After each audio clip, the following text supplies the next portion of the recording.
இன்றைக்கி நம்ம செய்ய போகிற டிஷ்ஷு எலுமிச்சை கொஜ்ஜு. இதுக்கு தேவையான பொருள் என்னென்னு பார்க்கலாம்.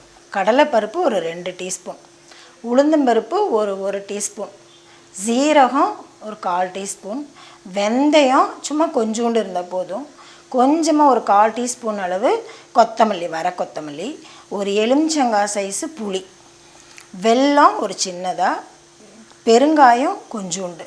இதுக்கு தேவையான அளவு காரம், நமக்கு எவ்வளோ காரம் வேணுமோ நான் 4 மிளகாய் போட்டிருக்கேன், உங்களுக்கு எவ்வளோ வேணுமோ அவ்வளோ போட்டுக்கோங்க. அடுத்து எலுமிச்சம்பழம், ஒரு எலுமிச்சம்பழத்தை இப்படி சின்ன சின்னதாக கட் பண்ணி வச்சுக்கோங்க. அப்புறம் கொஞ்சம் ஒரு 1/4 டீஸ்பூன் எள், கொஞ்சோண்டு தேங்காய், ஒரு டீஸ்பூன் அளவு தேங்காய் இருந்தால் போதும்.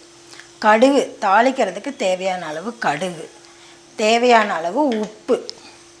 இதை எல்லாமே நெய்யில் தாளித்தா தான் நல்லாயிருக்கும், அதனால் ஒரு 2 டீஸ்பூன் அளவு நெய் எடுத்துருக்கிறேன்.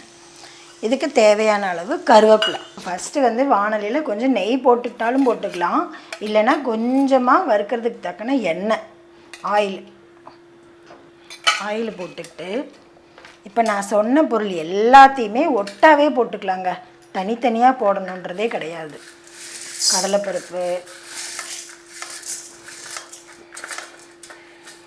உளுந்தம்பருப்பு, சீரகம், வெந்தயம், கொத்தமல்லி, பெருங்காயம் எல்லாத்தையும் நம்ம சொன்ன பொருள் எல்லாத்தையுமே ஒட்டா போட்டு நல்லா சிகப்பாக வர்ற வரைக்கும் வறுத்துக்கணும்.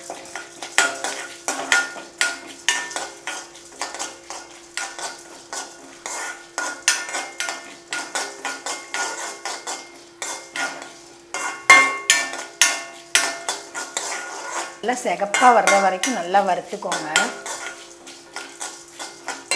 கொஞ்சம் அடுப்பை ஸ்லிம்மில் கூட வச்சுக்கலாம், ஏன்னா ரொம்ப கருப்பாயிருச்சுன்னா நல்லா இருக்காது. ஓரளவு இப்படி வந்தோடனே இது கூட எள்ளு சேர்த்துக்கோங்க. நான் சொன்ன அளவு எள்ளை சேர்த்து எள்ளையும் ஒரு நிமிஷம் வறுத்துக்கோங்க.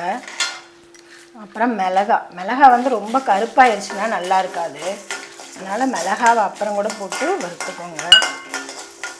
கொஞ்சம் தேங்காய், கடைசியாக தேங்காய், கருவேப்பிலை, இது எல்லாத்தையும் போட்டு நல்லா சிகப்பாக வர்ற வரைக்கும் வறுத்துக்கோங்க. சூடு ஆறுற வரைக்கும் நல்லா ஆற வச்சுக்கிட்டு அப்புறம் மிக்சியில் போட்டு நல்லா அரைச்சிக்கணும். இந்த கலர் வர்ற வரைக்கும் நல்லா இதை வறுத்துக்கோங்க. நல்லா கொஞ்சம் நேரம் நல்லா ஆற வச்சுட்டு ஜாரில் போட்டு மிக்சியில் நல்லா அரைச்சிக்கோங்க. இப்போ என்ன செய்யணும்னா, அந்த 2 டேபிள் ஸ்பூன் நெய்யை இதில் போட்டுடணும்.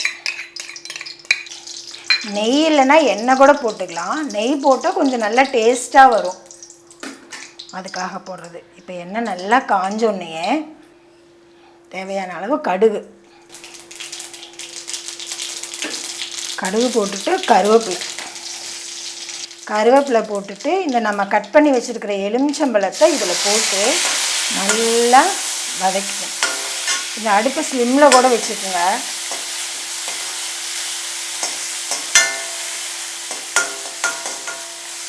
எலுமிச்சம்பழம் நல்லா இதாகிடணும், ஸ்மாஷ் ஆகிடணும்.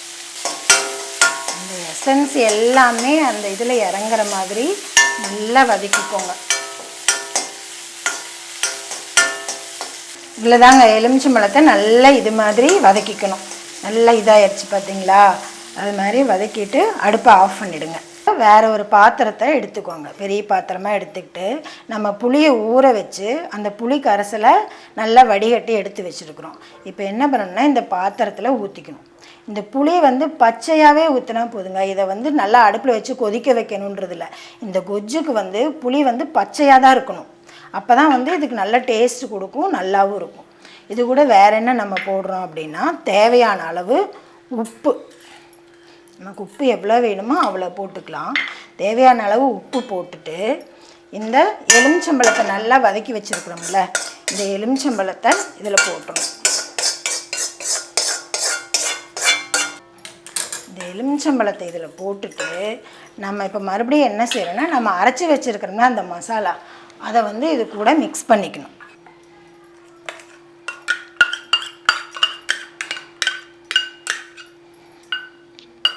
இந்த எலுமிச்சம்பழத்தோட எசன்ஸ்லாம் நல்லா இறங்குற வரைக்கும் நல்லா இப்படி பண்ணிக்கணும். இது வந்து ரொம்ப கெட்டியாக இருக்குது. இது இன்னும் கொஞ்சம் தண்ணியாக இருந்தால் தான் நல்லாயிருக்கும். அதனால் நம்ம தண்ணி கொஞ்சம் ஆட் பண்ணிக்கணும். எலுமிச்சம்பழத்தை நல்லா இப்படி இது பண்ணி விட்ருங்க. அப்போ தான் அந்த டேஸ்ட்டு வந்து நல்லா இறங்கும். இப்போ கடைசி இது எல்லாமே நல்லா கலக்கி விட்டுட்டு எலுமிச்சம்பழத்தோட எசன்ஸ் நல்லா இறங்குற மாதிரி இப்படி பண்ணி விட்ருங்க. பண்ணி விட்டு கடைசியாக என்ன பண்ணால் நம்ம எடுத்து வச்சுருக்கிற வெல்லம் அதை கொஞ்சம் நல்லா பொடி பண்ணி போட்டிங்கன்னா தான் சீக்கிரமாக கரையும். இந்த வெல்லத்தை போட்டு நல்லா கலக்கி விட்டு ஒரு மணி நேரம் இப்படியே வச்சிட்டிங்கன்னா அந்த எசன்ஸ் எல்லாமே இறங்கி இந்த புளியோட புளிப்பு, வெல்லம், எலுமிச்சம்பழத்தோட இது எல்லாம் சேர்ந்து ஒரு அருமையான டேஸ்ட்டு உங்களுக்கு கொடுக்குங்க. இது மாதிரி ஒரு கொஜ்ஜு நீங்கள் வீட்டில் செஞ்சு பாருங்கள். உடம்புக்கு அவ்வளோ நல்லதுங்க. இந்த பித்தம் ஜாஸ்தியாக இருக்கிறவங்க வாரத்துக்கு ஒரு நாள் இப்படி செஞ்சு பாருங்கள். பித்தம் ஜாஸ்தியாக இருக்குது, தலை அடிக்கடி சுற்றுது இப்படிங்கிறவங்களாம் இந்த இதை செஞ்சு சாப்பிட்டிங்கன்னா அது எல்லாம் அறவே நீங்கிருங்க.